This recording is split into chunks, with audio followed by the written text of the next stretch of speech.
네, 프레스룸 라이브 유튜브 채팅창에서 활발하게 토론하시면요. 시청하는 재미가 2배, 3배가 될 테니까 많은 참여 바랍니다. 네, 저희 프레스룸 라이브의 뉴스 핵심 관계자분들 나오셨습니다. 안녕하십니까? 안녕하세요. 네, 총선이 51일 앞으로 다가오면서 각 당 공천 작업이 속도를 내고 있죠. 국민의힘은 현재까지는 비교적 순탄하게 흘러가는 모양새고 민주당은 잡음이 계속 나온다는 게 최근 보도 경향이었습니다. 자, 그럼 이런 분위기 양당을 향한 민심은 어떤지 한번 어제 여론조사부터 한번 살펴보도록 하겠습니다. 자, 장가 기자, 국민의힘 지지율이요. 오차범위 밖에서 민주당을 앞선다는 조사 결과가 나왔어요? 그렇습니다. 지난 15일에서 16일에 조사된 건데요. 국민의힘을 지지한다가 44.3%, 그리고 민주당은 37.2%로 국민의힘이 오차범위 바뀐 7.1%포인트 앞섰습니다. 응답자의 정치적인 성향을 보면 스스로 중도라고 밝힌 사람이 40%가 넘었고요. 보수는 28%, 진보는 20%였습니다. 양당 대표의 지지도도 좀 살펴봤더니요. 한동훈 위원장이 잘하고 있다가 53%였고요. 이재명 대표가 잘하고 있다가 38% 나왔습니다. 네, 소정 변호사님, 국민의힘이 7%포인트 높게 나왔는데 지난주 상황 보면 좀 어떤 이슈가 반영됐는지 그리고 또 추세는 좀 어떤지 한번 분석해 주시죠.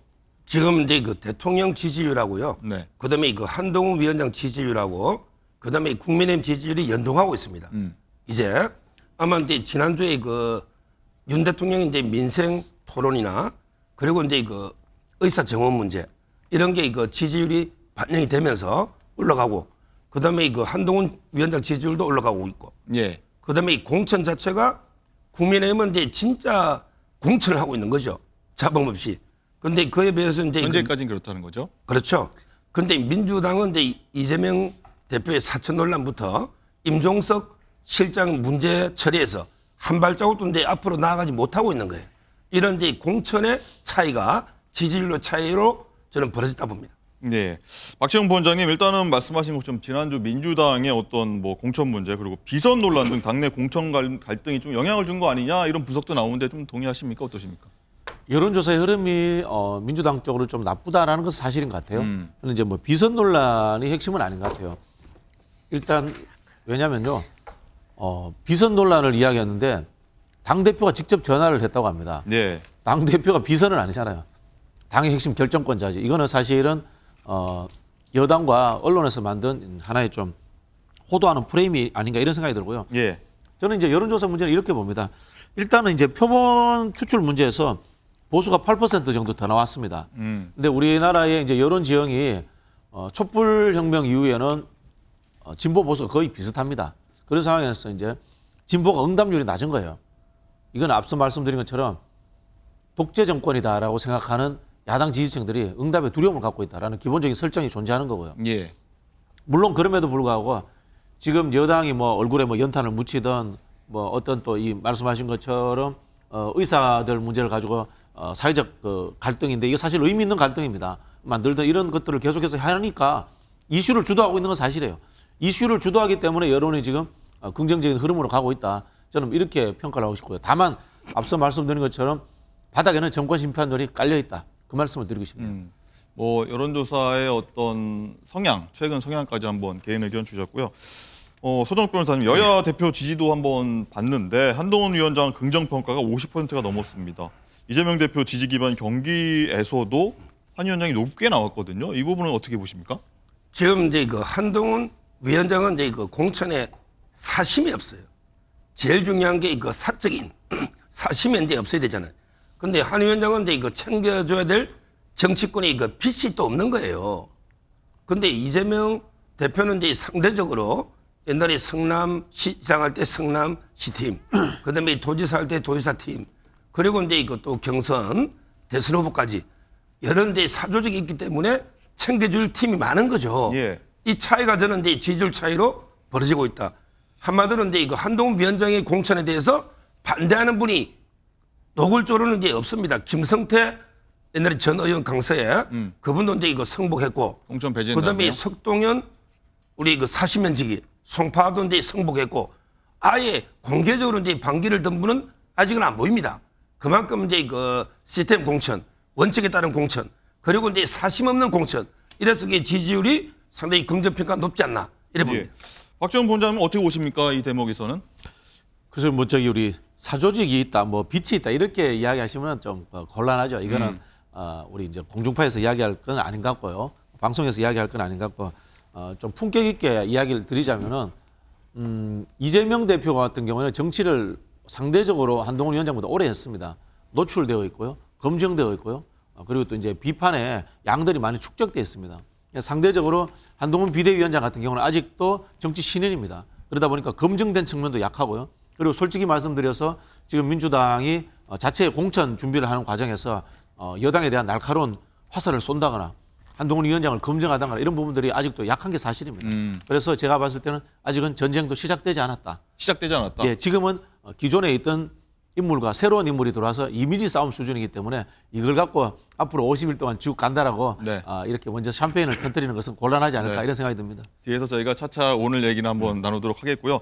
자, 그럼 이번 여론조사에 대해서 한동훈 비대위원장 그리고 이재명 대표는 어떤 반응을 보였는지 조금 전 나온 목소리인데 한번 듣고 오겠습니다. 우리는 아직 멀었고요.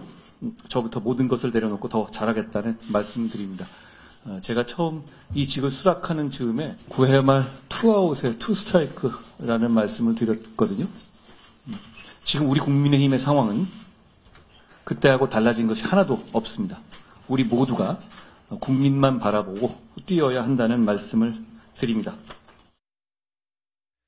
이번 총선에서 이런 폭정을 반드시 멈춰 세우고 민생 파탄, 경제 파탄의 책임을 물어야 합니다. 만약에 이번 선거에서 마지막 보루라고 할 수 있는 입법권까지 그들 손에 넘겨주게 되면 정의와 상식이 다 무너진 그야말로 절대 왕정으로 복귀하지 않을까 심하게 우려됩니다. 경제 파탄은 계속될 것입니다. 국민들의 입은 틀어막히고 귀도 막힐 것입니다. 민주주의는 그야말로 질식하게 될 것입니다. 이 민생의 문제, 이 국정 문제를 이런 정략으로 접근한다고 하는 게 사실이라면 정말로 심각한 일입니다. 네, 여야 대표의 어떤 여론조사 반응 그리고 총선에 임하는 스탠스까지 저희가 한번 들어봤고요. 자, 임주혜 변호사님 네. 일단 다른 여론조사 한번 들어볼 텐데 리얼미터 여론조사는 좀 내용이 다릅니다. 양 당이 오차범위 내에서 좀 접전을 벌이고 있어요. 그렇습니다. 지금 양당 모두 공천 지역을 또 발표하고 있고요. 근데 공천의 어떤 공정성 문제라든가 이런 것들이 불거지면서 어느 정도 좀 엎치락뒤치락하는 판세를 보이고 있는 것 같습니다. 네. 여론조사 전문업체 리얼미터의 조사 결과도 조금 다른 양상을 보였는데요. 지난 15, 16일 이틀간 전국의 유권자 1,009명을 대상으로 한 정당 지지도 조사 결과를 보면은요. 더불어민주당이 40.2%, 국민의힘이 39.1%, 개혁신당 6.3%, 녹색정의당 2.3%, 진보당 1.1% 순으로 집계가 됐습니다. 이 거대 양당이라고 볼 수 있는 더불어민주당과 국민의힘을 놓고 보자면요. 1.1%포인트 차이가 나고 있습니다. 그러니까 오차범위 내에서 엎치락뒤치락하고 있는 판세를 보이고 있지만요. 좀 주목해볼 지점은 세부적으로 살펴보면 민주당은 1.6%, 국민의힘은 1.8%, 동반 하락했다는 점을 좀 꼽고 싶고요. 결국 이제 반복되는 어떤 공천에서의 잡음이라던가 탈당 문제들이 불거지면서 정당 지지도에 있어서 동반 하락하고 있는 그런 장세를 보이고 있는 것 같습니다. 네. 허정 변호사님, 이번 여론조사는 또 다릅니다. 민주당 3주 내림세, 국민의힘은 일부 지지자 좀 이탈하는 모습 볼 수 있고 어제 여론조사하고 좀 다릅니다. 어떻게 분석해야 될까요? 여론조사는 이제 실제 수치가 중요한 게 아니고요. 흐름, 추세가 이제 중요한 거예요. 예. 흐름이. 근데 보통 이제 면접 조사가 있고 그리고 이제 자동 응답하는 ARS 조사가 있잖아요. ARS 조사는 이제 보통 이전까지는 이제 국민의힘이 많이 뒤졌습니다. 지금 리얼미터도 이제 옛날에 많이 뒤졌어요. 네. 지금 불과 2주 전에도 많이 치고 있잖아요. 근데 거의 지금은 따라붙어 똑같잖아요. 이 말은 이제 이거 추세가 민주당은 완연하게 하락세. 그다음에 국민의힘은 뭐 보합 내적에 그래도 약간이라도 올라가는. 오르다 보합입니다. 예. 이런 이제 추세기 때문에 저는 ARS 리얼미터 조사의 추세상으로도 확실하게 이제 국민의힘이 전체적으로는 상승, 민주당이 하락인 거는 분명한 거예요. 부원장님 어떻게 보십니까? 이런 추세. 예, 흐름이 아니고 흐름입니다. 흐름. 예. 흐름을 정정하겠습니다. 참 제가 지적하니까 참 우습습니다만, 네, 맞습니다. 흐름이 맞는데요. 다만 이제 이걸 볼 때 우리가 지역적 편차까지도 잘 봐야 되는 겁니다. 예를 들자면요, 영남에서 국민의힘이 7대3으로 앞섭니다. 서울에서 민주당이 51대 49로 앞섭니다. 이것과 의석수의 연결은 다른 거예요. 7대3으로 이기나 51대 49로 이기나 이기는 석은 의석수는 같은 겁니다. 네. 자, 그러면은 51대 49로 이기는 수도권의 의석수가 많습니까? 7대3으로 국민의힘이 이기는 영남의 의석수가 많습니까? 결과는 다르다는 겁니다. 제가 2020년 총선하고 2016년 총선의 통계를 하나 말씀을 드릴게요. 네. 비례대표 정당 득표율입니다. 위성정당이긴 합니다만은 2020년에 국민의힘 계열 정당이 민주당 계열 정당보다 득표율이 더 높았습니다. 한 1.5% 정도 더 예. 높았습니다. 그러나 지역구로 가면요, 유권자들이 전략적으로 민주당을 지지해 줍니다. 그래서 민주당이 압승했던 겁니다.